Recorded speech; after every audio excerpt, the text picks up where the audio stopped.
This episode of Prem Brulee is sponsored by The Vintage Wave, an online boutique sports apparel store with throwbacks and unique one-of-a-kind vintage goods.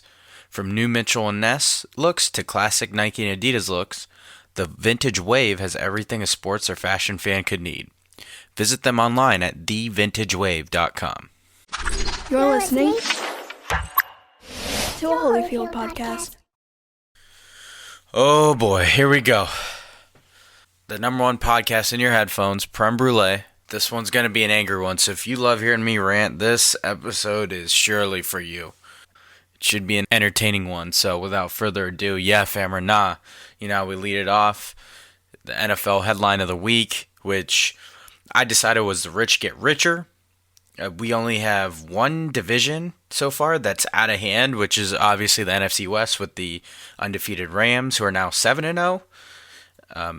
The second place team in the NFC West is the Seahawks at 3-3, and there's two teams at 1-6. So,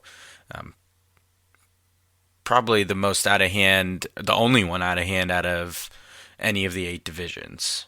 Every other division is either within one loss or one win. First place, that is. The Browns had another overtime game. I believe they're one away from the record in a season. They ended up losing 26-23 after a 59-yard field goal. And unlucky for them, that 59-yard field goal came after that Bucs kicker had already missed easier ones and happened to make a long-ass one. And, of course, the Jacksonville Jaguars, who were in the AFC Championship last year, are still struggling. They lost a key division game to the Texans, gave up another 20 points. Their defense did.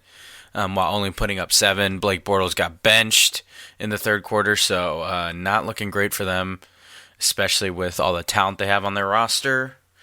They recently traded for Carlos Hyde, so maybe that'll help stop the gap while Leonard Fournette gets back from injury.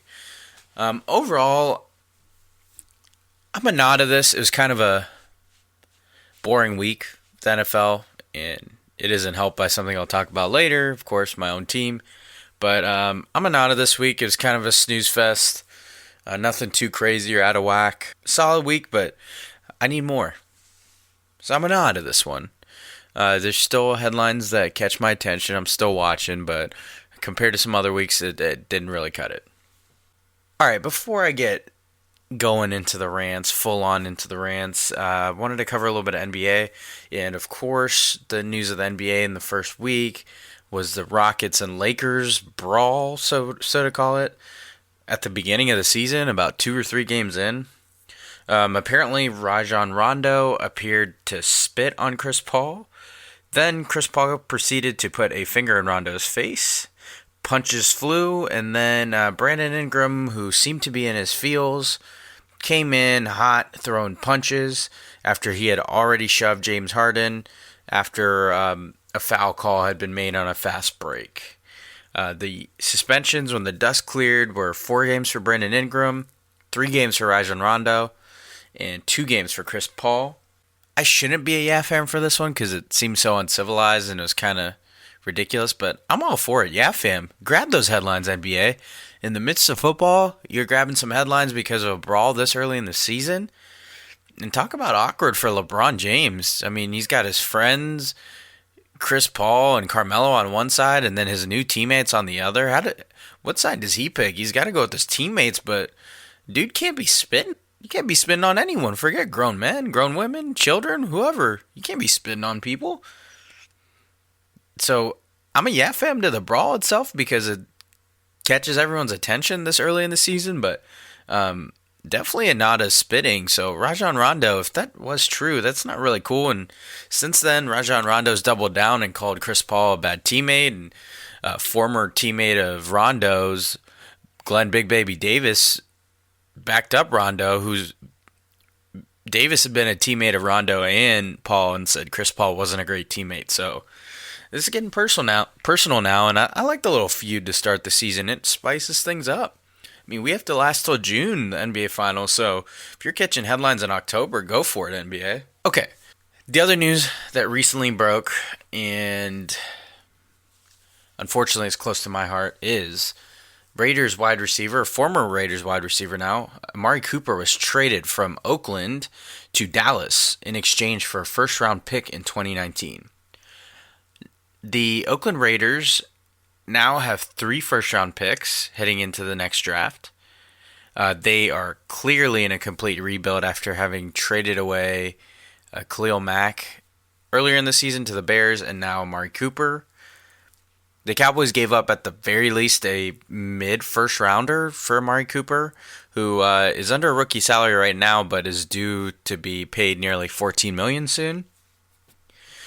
This is all while the Cowboys are still in a bad cap situation, while having Dak Prescott being paid on a rookie late round salary, which is $700,000, and Zeke still on his rookie contract. The Cowboys wound up with Cooper, who hasn't had a lot of production, so to put it lightly. Fair or not of this one, I think you know which way I'm going. I'm a huge non of this move. I don't get it. It screams desperate. And the Cowboys are spending a first-round pick to realize what we all know, that their problem isn't with a star receiver or which star receiver they have. Their problem is with the quarterback who can't get the ball to the star receiver, and that's Dak Prescott. If you couldn't get the ball to Dez Bryant, why spend a first-round pick to realize the same thing with a new receiver? Not to mention, this new receiver, Amari Cooper, has not that much more production than Dez Bryant. And right now, Dez Bryant's fucking unemployed. Amari Cooper has such little stats that Dez Bryant's not too far from having the same stats as him. And the same Dez Bryant was willing to take a pay cut and wasn't even offered one. And now the Cowboys are paying Dez Bryant not to be there while they got an Amari Cooper who hasn't proven himself since making the Pro Bowl in his first 2 years. He's had a rough couple years of a go of it under Derek Carr as his quarterback. So I couldn't even be more of a nah. Of course, we all know if Amari Cooper balls out, it negates the perceived value of this trade because the Cowboys would be trading a first-round pick, which has a level of mystery to it, to getting someone who they know is a proven commodity. The problem is Amari Cooper hasn't been consistent enough to be proven. So right now you're giving up the chance at a very valuable asset on a rookie wage scale for Amari Cooper, who is most definitely going to demand some money coming up here soon.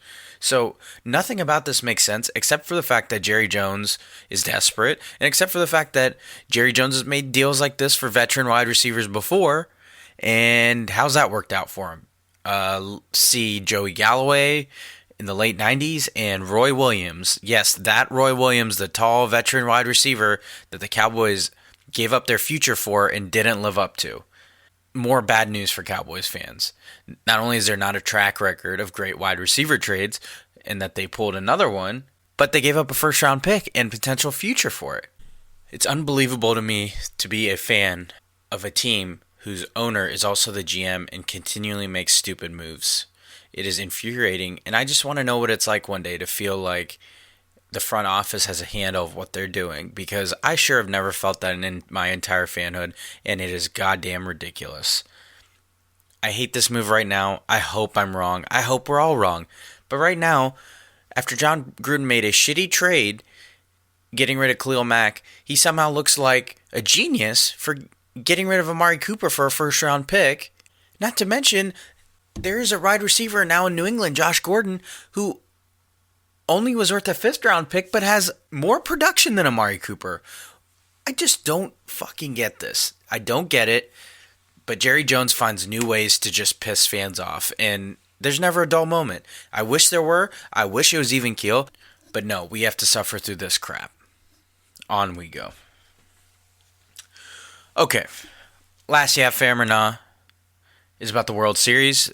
Of course, we now have our matchup set as the World Series begins. It is the Dodgers and Red Sox facing off to win it all. The Dodgers defeated the Brewers in 7 games. Meanwhile, the Red Sox defeated the Astros in 5 games.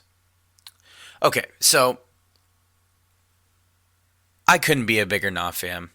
I mean, I'll save my analysis for you know what? let's run this right into like you know, like you hate it. This is a new one for me. No transition. Like you know, like you hate it.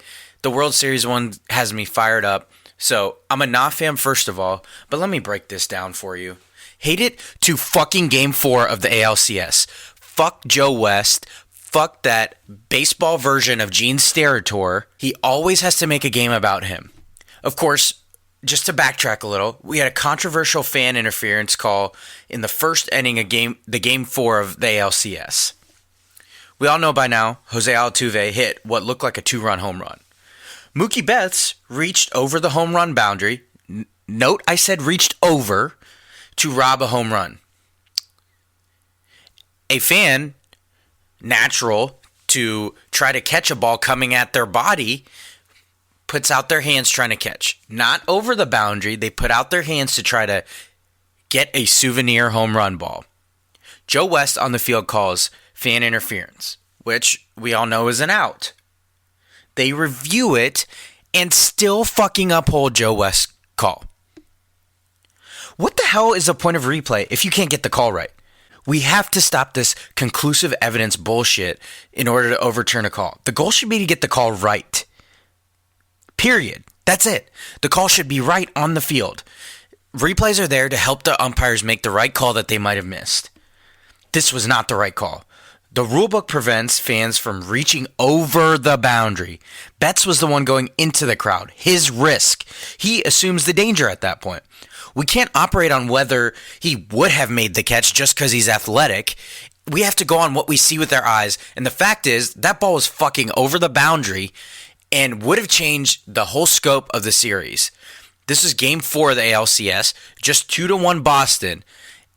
And that sets off a chain of events that fucks the Astros. The Astros went on to lose that Game 4 by, you guessed it, 2 runs. Maybe that 2-run homer at the beginning of the game could have helped them. And not only that, maybe that home run at the beginning of the game could have totally changed the tide of everything else that happened, a butterfly effect, and they start dominating. Another thing. I hate that bullshit coach speak where they tell us there was plenty more game to play. Who gives a flying fuck about that? The Astros lost by 2 runs. That home run completely changes the trajectory of the game, and you totally change the scope of their entire series. Because what do you know? In Game 5, magically, David Price learns how to fucking pitch in the playoffs and dominates for the first time ever. And then Craig Kimbrell magically finds a way to not give up multiple runs in every appearance he's had. And somehow the one scoreless time he has is after this change of momentum by the MLB Joe West. I'm sorry, the Boston Red Sox. The MLB could have made it a little less obvious that they wanted the Boston Red Sox in the World Series, at least. And I seem to recall there was a picture of the Boston Red Sox celebrating their trip to the World Series. I must have missed it, but I didn't see Joe West pictured in the snap of it, because it's only right that he be featured in it. Congrats in advance to whoever wins this dumbass World Series that I won't be watching. Hate it, hate it, hate it. And if you realize this might be the first time ever I don't have anything positive to say, because this has been a shit sports week, and I need y'all to hear about it. Okay, you knew this was coming. Hate it to my Buckeyes going down to Purdue 49-20. It's the second straight goddamn year of a heavily favored away night game turning into an ass whooping. How did every single one of us fans know it was a trap game except for the staff and the players? So, of course, we all saw the nice story about Tyler Trent.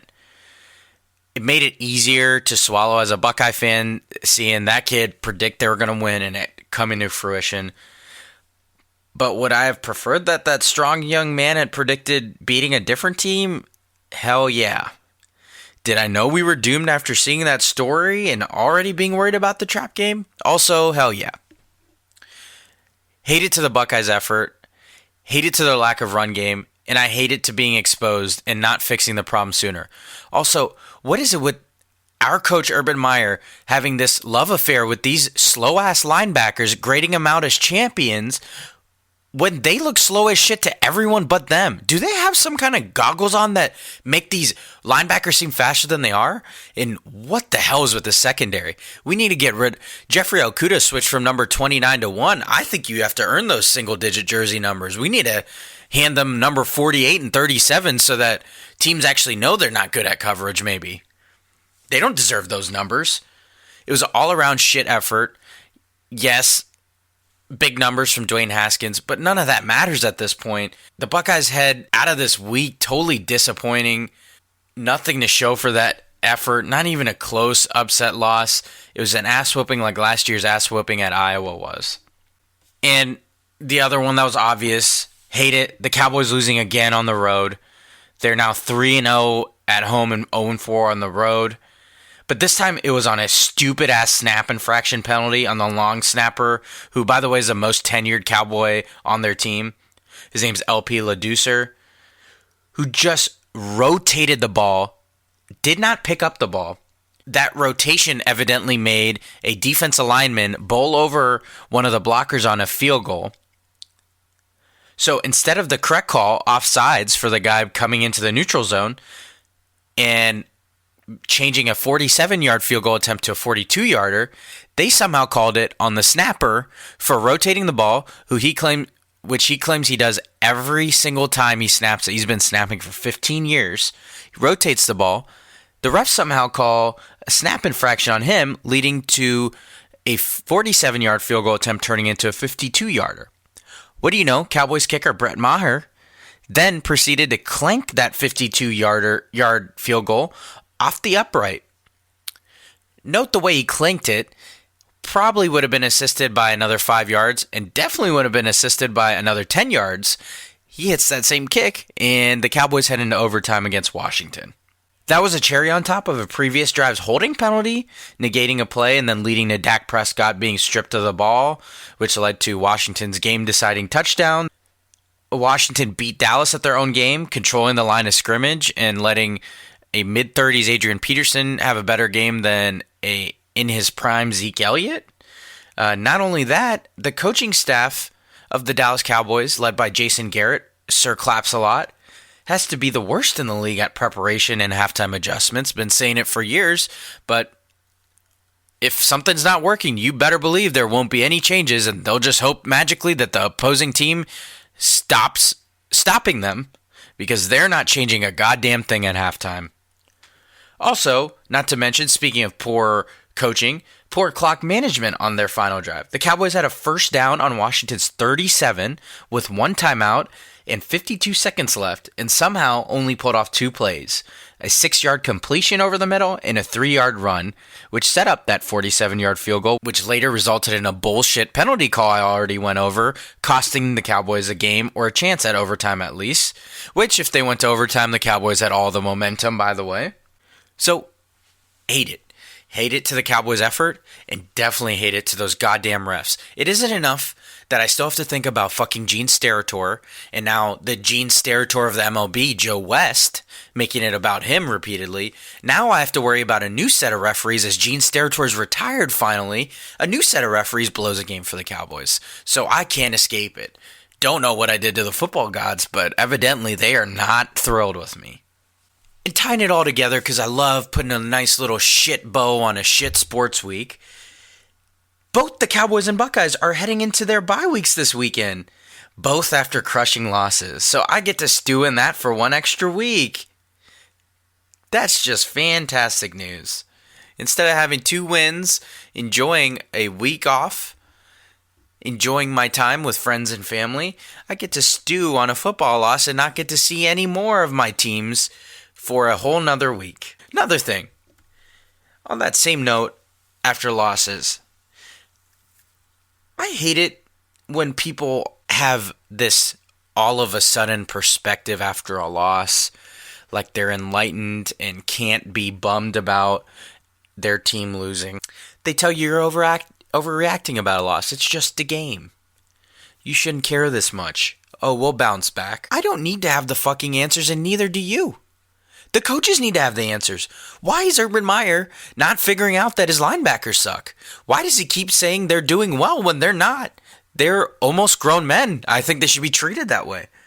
The coaches need to figure their shit out. The Cowboys coaches need to figure their shit out. If you are a fan of a losing team, they need to figure their shit out, and you don't need to be rational about it. Why should we have to be rational? We're fans. That's part of being a fan. Don't tell me how to feel. If I want to be pissed off at a team or yell at a TV, who the fuck are you to tell me not to be? Stop having this all-knowing perspective like I'm supposed to be totally calm and not get used to... I'm supposed to get used to losing. Ah, fuck that. I'm a fan. I can act ridiculous. Don't tell me how to act. Okay. I wanted to recall previous episodes Hate It. Last week, I had to hate it for a Jalen Ramsey of the Jacksonville Jaguars, who all of a sudden acted like he was too big for the press after he got his ass handed to him in a 40-7 loss against the Cowboys last week.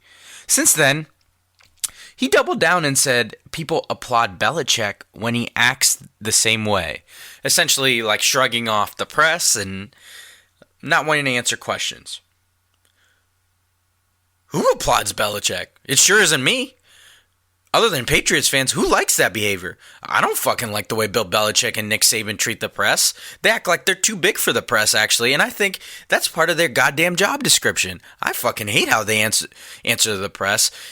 And my whole point with Jalen Ramsey is, if you're bad with the press to begin with, a la Marshawn Lynch, we're perfectly fine with you not being good with it. But if you're going to talk your shit and use the press as your air horn, your megaphone to amplify whatever the fuck trash talk you're talking, and then all of a sudden when they want to ask you questions about sucking, you become silent, that's bullshit. The other thing, if you think people are applauding Belichick, I don't know too many people that like what he does. How he barely answers anything unless it seems to be about Lawrence Taylor. I want to hear what the coach has to say. And I don't think that's too much to ask because that is part of his job. That's part of why those coaches get paid millions of dollars. So I don't know what Jalen Ramsey's talking about. Belichick being applauded for acting the same way he did. But I sure as hell am not. And know a lot of people that aren't. I am not with the way Belichick and Saban act around the press. And I'm not with the way Ramsey acts after losing. It's a sore ass loser, but wants to talk his shit when he wins. It's very Cam Newton-like. And we shouldn't have to be okay with that. When you talk the amount of shit you do, you should be able to eat your humble pie. It's different when you don't talk a lot in wins, then we don't expect you to talk a lot in losses either. But you're yapping in a win. We better at least hear some words out of you in a loss. I got everything I needed off my chest. Thank you, listeners, for indulging me as my blood pressure returns to normal on the rest of this episode. But, man, in summary, hate it. Hate it to Joe West. Still hate it to Gene Steratore. Fucking Des caught it, and don't you ever forget it. Hate it to the Buckeyes. Hate it to the Cowboys. Hate it to those goddamn NFL referees who called a snap infraction by our long snapper just for rotating a ball, not ever picking it up. Hate it to people who have perspective after a loss so quickly, and hate heading into a bye week after a loss. It's about as great of a summary as I can get you. A lot of hate it. I'll try to be more positive, but there's nothing to be positive about in this sports weekend. Okay, that brings us to Lottie Frickin' Da. Highlight the best of the worst, the impressively unimpressive, those garbage time stats sheet stuffers. And the first one is Mitch Trubisky of the Chicago Bears, who passed for 333 yards on 26 of 50 throwing, had 2 TDs and 2 picks, then added 81 yards rushing and a rushing touchdown. Great stats. The Bears finished 1 yard short. Trubisky launched a Hail Mary that Kevin White caught. 1 yard short, just couldn't squeeze into the end zone to try to force the game against the Patriots to overtime. But this is one of those where the eye test just didn't match the statistics. Trubisky missed a lot of throws, has happy feet, is looking to run before even passing, and when he did look to pass downfield while he was scrambling, forced a lot of throws through his picks on those ones. So, Lottie frickin' da of Mitch Trubisky. No one's exempt, but the eye test just didn't match the stat sheet for this one. And this one pains me. I have to be fair, even to my teams. I hate listing them, but Dwayne Haskins, quarterback of my Ohio State Buckeyes, this one really hurts. He had a whopping 73 pass attempts, which, by the way, Ohio State, what the fuck are you doing? 73 pass attempts. He completed 49 of those 73 for 470 yards, which breaks a very long record in Ohio State history for passing yards in a game over dirtbag Art Schleister, who doesn't deserve to be in the record book, so that part is good. Dwayne had 2 touchdowns and 1 pick. The pick was for a pick 6. But all in all, it was a 49-20 loss. This probably hurts his Heisman chances. The loss more than anything, not necessarily stats.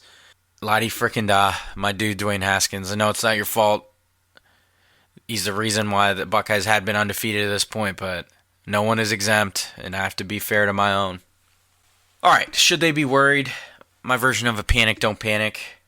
Wanted to do an NBA edition because there's some notable teams that are not doing well to start the season. The Cleveland Cavaliers, who got routed by the Atlanta Hawks, gave up 35 points and 11 assists to rookie Trae Young.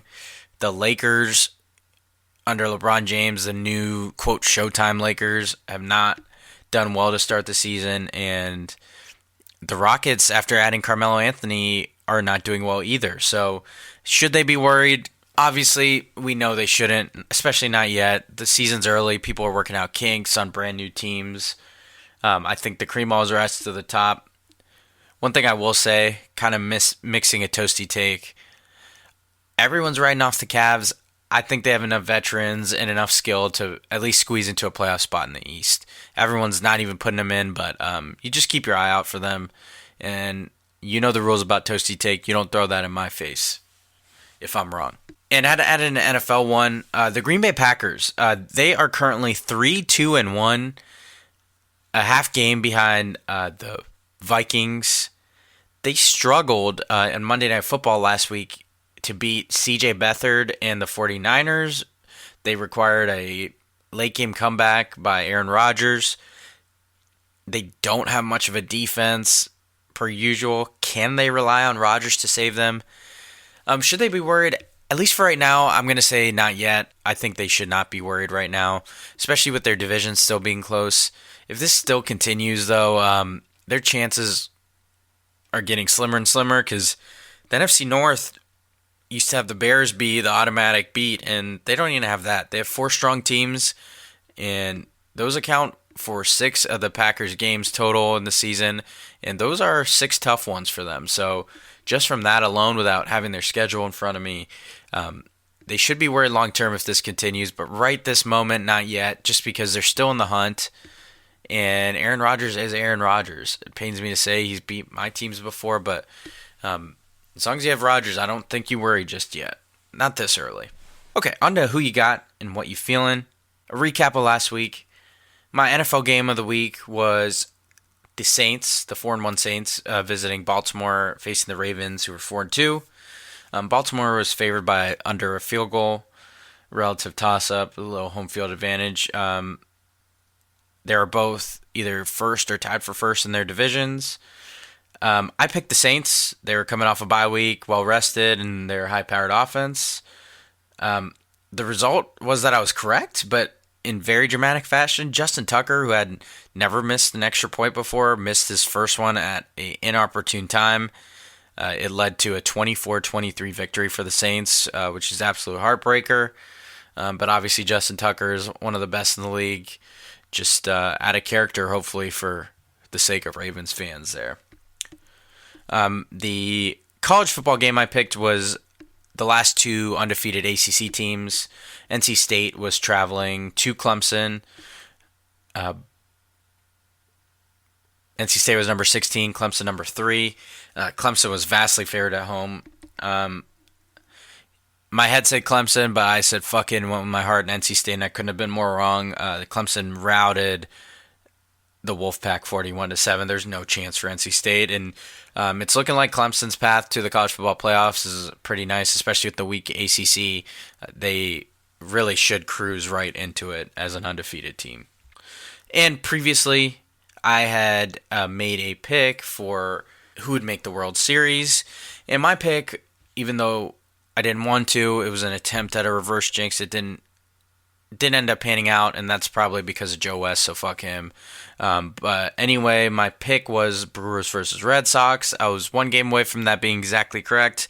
The Brewers did force a game 7 with the Dodgers, but ultimately the World Series is Dodgers versus Red Sox. We know that, and so fell just short of that mark. But who am I kidding? I was really rooting for the Astros, and they got jobbed. There's no other way to put it. Yeah, I'm still hating. You already know by now. I mean, King of Petty, Tom Petty season all the way. So, yeah, they got jobbed. Okay, and this week it kept it simple. After my blood pressure returns to normal, I just made a pick of the week for college football and pro football. And this week in the NFL, I wanted to cover the 3-4 Eagles heading to Jacksonville to face the 3-4 Jaguars. They are both coming off of disappointing starts following successful last seasons. Of course, the Eagles Super Bowl champs, and the Jaguars made the AFC Championship. The Eagles are a field goal favorite as the visiting team. The Jags, of course, have given up 90 points in the last 3 games. I'm going to go with the Eagles. I think the Eagles have lost some close games and kind of given up some fourth quarter leads, but they still seem to be getting back into rhythm, and I just think they're a little bit more motivated. The Jags have been an absolute mess on offense. Blake Bortles is going to be starting, even though he got benched midway through the game for Cody Kessler last week. He's reportedly going to be on a short leash. I just don't think they have the recipe on offense. They've had bad luck with injuries at running back. They don't have a potent wide receiver core, so I think Jacksonville is in for a struggle on offense, and they're going to have to do something about that quarterback situation, it looks like. So I'm going with the Eagles in a close game, but yeah, just my gut here. And for my college football pick, number 9 Florida, who's 6-1, 4-1 in the SEC, is going to be playing number 7 Georgia, who's 6-1 and 4-1 in their conference, just like Florida is. It is a neutral site game in Jacksonville. Georgia is favored. This could very much decide the SEC East and who represents the East in the SEC Championship. Right now, there's a 3-way tie atop the SEC East. Of course, Florida and Georgia are 2 of them, and the third is Kentucky. I'm going with Georgia. I think they win this one and set up a battle for the SEC East, which happens to be next week against Kentucky. Of course, Kentucky has a tough game of their own visiting Mizzou, but I think ultimately those 2 teams will win and set up essentially what will be the SEC East title next week, Georgia versus Kentucky. Stop me if you've ever heard that one before. Kentucky, this is not basketball either. Of course, if Florida wins, they'll need help. They already lost head-to-head to Kentucky, so they would need Kentucky to lose again. So yeah, for the world's largest outdoor cocktail party, I know it's not called that anymore, but I'm sure fans still call it that. I'm going to go Georgia to win this ball game, this neutral site game, and kind of get back on track in the SEC. I figured it was wise, even though I'm hating on the World Series, to pick who I think is going to win the World Series between the Red Sox and Dodgers. I really don't care about this because the Astros should be in here, and so go Stros. But anyway, I think the Red Sox have too good of a team. They have so much offense and athletic people on defense. So I think the Red Sox win this one in 6 games over the Dodgers. Just on a whim, I think that it's going that way. Okay, and as for what I'm feeling, definitely 'tis the season for Oscar movies coming up for me and the missus. And she and I went and saw A Star is Born. Couldn't recommend it more. This will be an Oscar favorite. Mark it down. Bradley Cooper, Lady Gaga for their acting, and the movie itself should be a nominee for Best Picture. It is fantastic work by the 2 of them. Lady Gaga, first time acting. Bradley Cooper, first time directing. The soundtrack is also incredible. This is coming from not a fan of that type of music that they are playing. It is great. And in addition to that, I got to see some close friends I haven't seen in forever, so shout out to them. And figured I'd try to end on a positive note, a little bit happier. You know, my too much sense, the advice you didn't think you needed. And this is related to what I was feeling. It comes from A Star is Born. It is a quote by Dave Chappelle's character. The character's name is Noodles. Quote, you know, it's like, I don't know, you float out at sea. Then one day you find a port and say, I'm going to stay here for a few days. A few days comes a few years. Then you forgot where you were going in the first place. Then you realize you don't really give a shit about where you were going because you like where you're at. End quote. Enjoy where you're at, people. Sometimes the journey is just worth it. I don't think we're ever happy and content being where we're at because we grow so accustomed to seeing what else is out there. What are you even planning for if you haven't enjoyed the steps that will get you to the completion of that plan? This quote really resonated with me. I was sitting with my wife, and she knew as soon as we heard the line, because she squeezed my hand, looked right at me, that this couldn't exemplify me more. Love the journey, love where my life is at right now, and I don't ever want to take it for granted. So that's my too much sense for this week. Stop worrying about what's ahead, and sometimes, take time to smell the roses here, because you might regret focusing on the end game if you didn't get to enjoy the steps that got you there. All right, that's going to end this very angry episode of Prem Brulee, the number one podcast in your headphones. Don't ever get it twisted. Appreciate you listeners out there. Appreciate all the support. Please listen, subscribe, share, bring in some more listeners for us. And check us out. The website is live at Holyfield. Check out all the other Holyfield podcasts. And we'll talk to you next episode of Prem Brulee, the number one podcast in your headphones.